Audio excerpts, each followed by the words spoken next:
Welcome to our second module of Just Teaching. This module will focus on well-being, which is of course the foundation on which everything else sits, because if teachers aren't well and administrators aren't well, kids aren't going to be well. And if kids aren't well, they're not going to be engaged or receive feedback. This all builds out of the work of Just Teaching, feedback, engagement, and well-being for each student, where we elevate the amazing work that's going on in classrooms all over the world. And so if you watch the first module, you'll know that we've decomplexified teaching, and we think about it as teaching for justice and flourishing when each student is well, each student is engaged, and each student is receiving feedback. So it's not about some students or even all students, it's about each student. And when we do that, that's not being just a teacher, that is being a just teacher. When we get to attend to feedback, engagement, and well-being for each student, that leads to joy. That's why we got into this profession. So this graphic is what undergirds the entire book. Today we're going to spend a little time on this top wedge, well-being, which is purpose-driven flourishing. Now, to be clear on what flourishing looks like, we need to be aware of the difference between happiness and joy. And so when we think about happiness, happiness is contingent on expectations, which my two dogs illustrate this really well. Charlie, there, the dog in white, he's 10 years old. We got a puppy. And Charlie had expectations for the puppy, Gus, here laying beside him. Reality did not really meet Charlie's expectations, so he ended up experiencing disappointment, which is what we all do when our reality does not meet our expectations, because happiness is contingent on expectations, and that is not the same thing as well-being.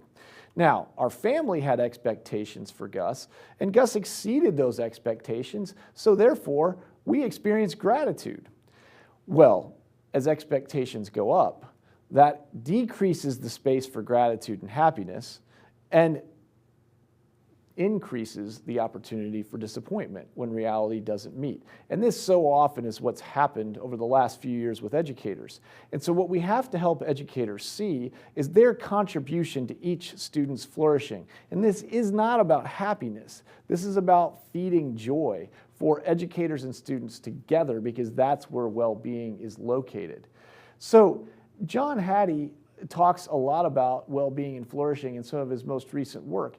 And we agree that sometimes we have a wrong notion of what that means, because students, if they believe that well-being and flourishing means freedom from struggle, we have a problem, because in fact, learning is productive struggle. And without productive struggle, we aren't going to grow. And so if students believe that well-being means freedom from struggle, then that's a challenge. And as Christians, we know that our lives are about struggle, because as you read in 2 Corinthians 4, 7 through 10, we have this treasure, this hope that we have of a future and eternity because of what Christ has done for us. We have this treasure in jars of clay to show that the all-surpassing power is from God and not from us. We're hard-pressed on every side, but we're not crushed, perplexed but not in despair, persecuted but not abandoned, struck down but not destroyed. And the reason for that is we carry around inside our bodies the death of Jesus, so that the life of Jesus may also be revealed in our bodies. And that's the key. When we struggle well with others, that's not eroding our well-being, that is well-being. And we have this hope because of what Christ has done. So the question for you to do now, you're going to have to pause the module here for just a minute with your colleagues, because you need to take some time to think about this. What does life feel like for you right now? Are you a 0, that you're just completely exhausted and wrung out? Or are you a 10, where you're living your best life, not free of struggle, but building on the joy that we have when we attend to feedback, engagement, and well-being for each student? So where do you fall? And when you get there, wherever you're at, hopefully you're in a room, maybe you're just sitting with a partner right now, but talk about where you fall, and then share in 1 minute, one life-giving moment that you've experienced from this past year. So each of you get a minute, so just take a couple minutes, because we need to spend some time thinking about those things that are life-giving for us. Hopefully you paused the video, and now we're ready to talk about 3 ways to address well-being that will reduce your work. We do not want to add anything to your workload, because we already know teachers and administrators, their plates are stretched. They have very little room on those plates for anything new. So we want to give you some ways to think about well-being that will reduce your work and increase your well-being and the well-being of your students. So if we think through these 4 books, these are 4 books that I wrote, the first one there in 2016, and then this last one came out in 2023.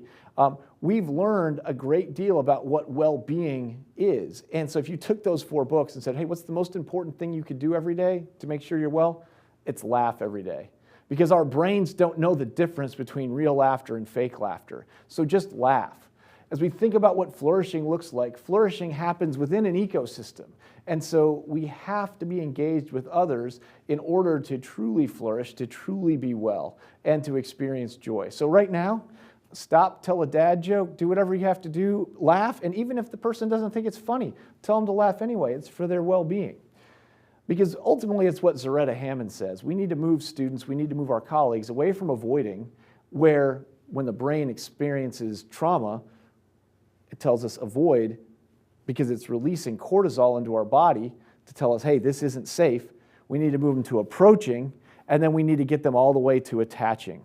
Because when we get to approaching, the body releases dopamine and serotonin.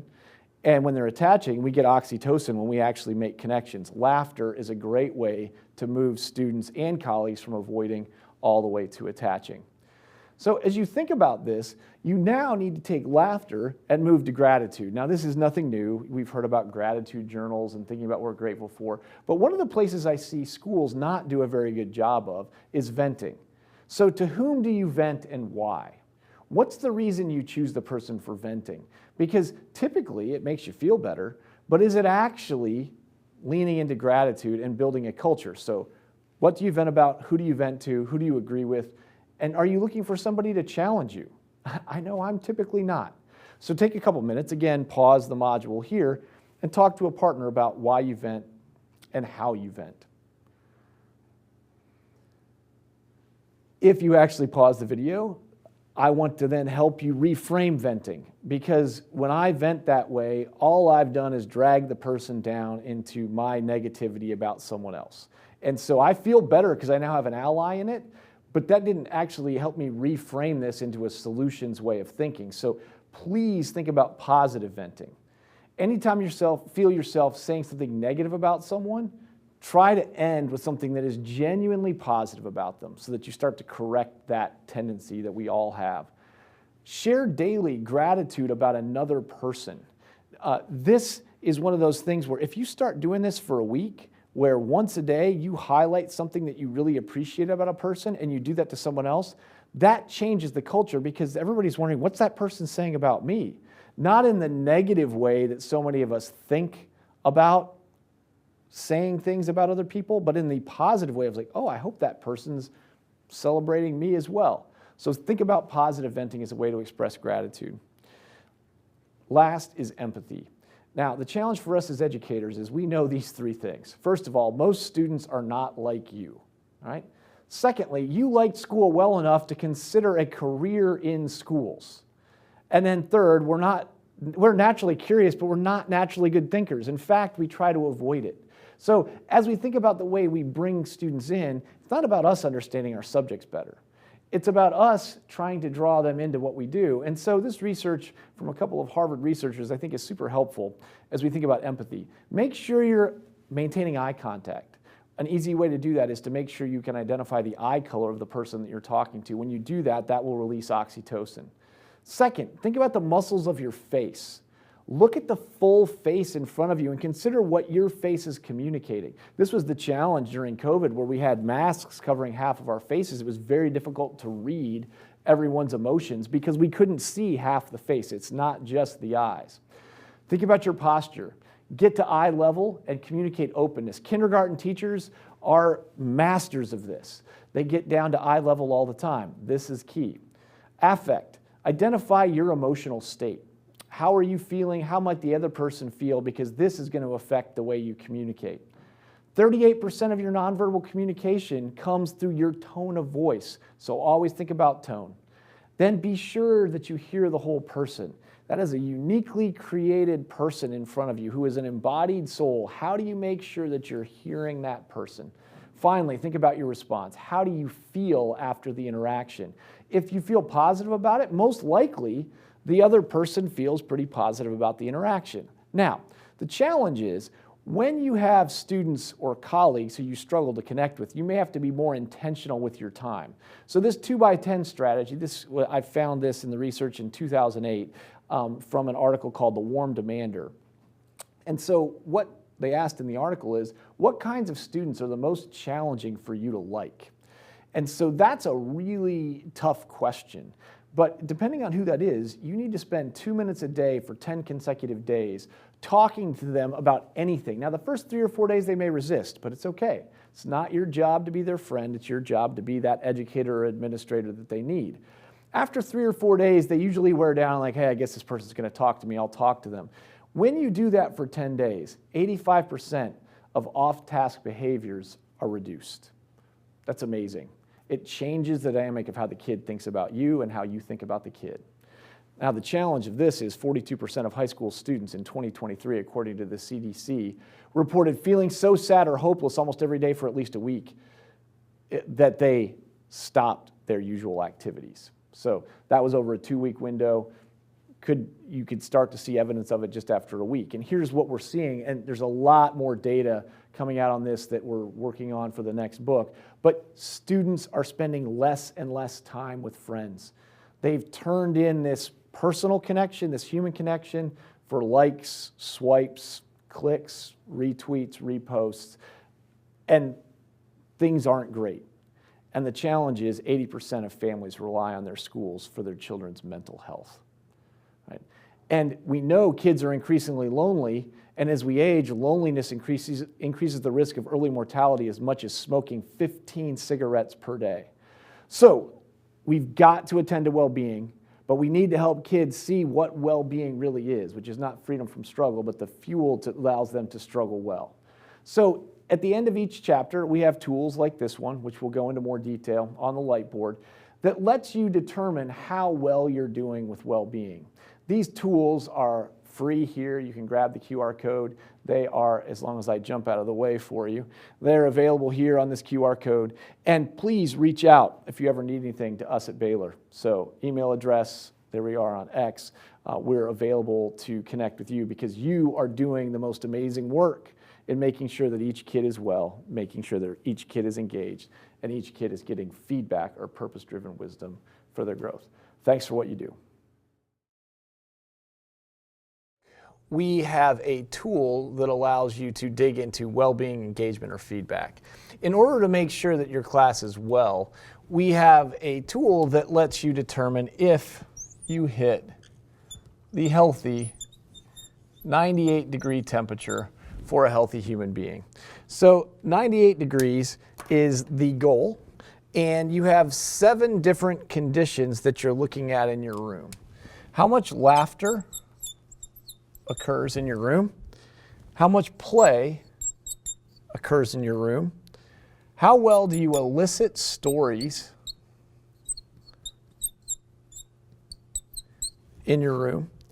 How do you model gratitude?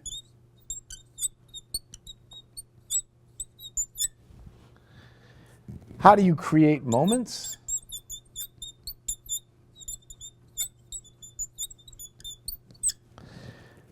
How do you have fun? And how do you see whole people?